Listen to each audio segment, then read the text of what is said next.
Hey everyone, welcome to this Q&A video. Got a couple of questions lined up which have been asked on a couple of videos lately, so I just want to go over these questions together with you, and hopefully there will be something useful in there for you as well. So first question by Mart987654, nice name. So there's a question here, a very general question. What's the difference between distilled water and tap water? It's been asked on one of the tutorial videos where I showed a bottle of water, distilled water I always have on my desk that I use to thin paints. Now the difference isn't that big, but in tap water you're going to have impurities, especially lime, and if you're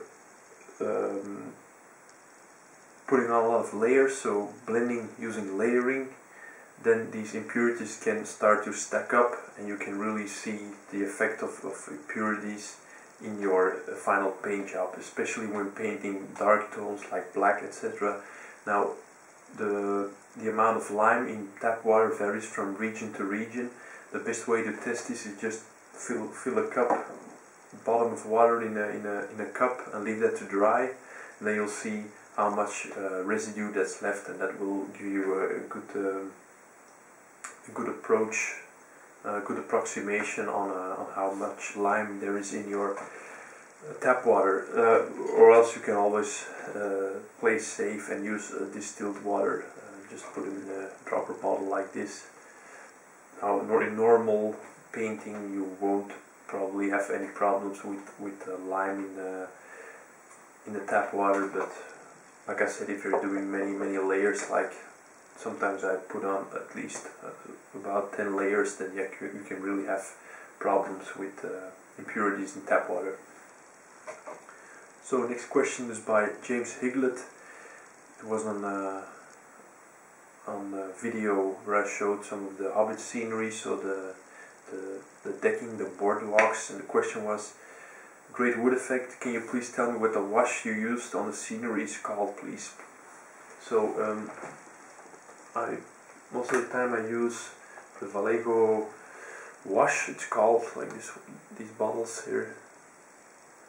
So I can't really exactly remember what the exact recipe was, but I think it was a 50-50 mix of the regular black wash and the umber shade, so it's a neutral brown.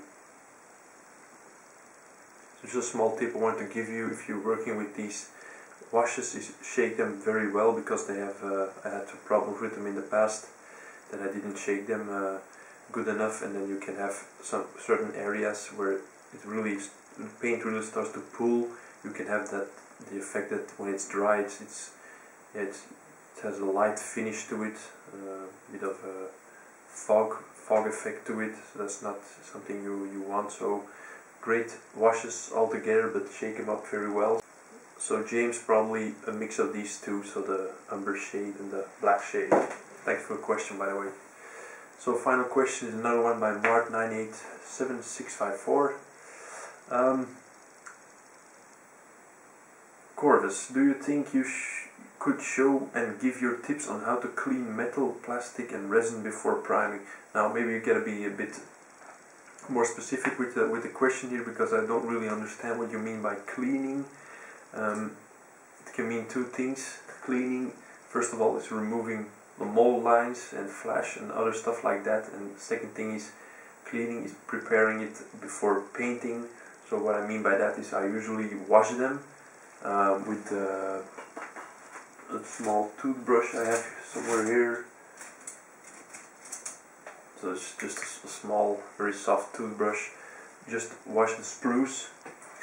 So for example, just leave them on the sprues, put them in lukewarm water with just some dishwashing liquid, and gently brush them with a toothbrush. This really helps remove some of the residue that's left on the sprues from the molding process.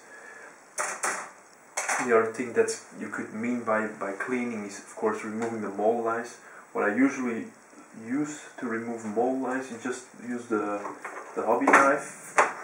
So one of these, and basically with plastic it's easy to scrape them off, or even with metal you can cut away some of the mold lines. The same goes for resin. So I almost clean everything on a plastic model with a hobby knife. For metal miniatures, there's one special thing, a couple of special files I have, these needle files, so some of these oddly shaped files. Let's see, I have a couple of them here. So a flat one, and then I used to have a triangular one, a smaller one. It's really a good all-rounder. Yeah, I can't seem to find it right now, but needle files, check them out. They're very useful to clean metal miniatures. So if you want to have some more details on this, please contact me or ask me another question. So that's all for this Q&A video. By all means, keep the questions coming, and to those who asked the questions, thanks, and see you in the next video. Bye.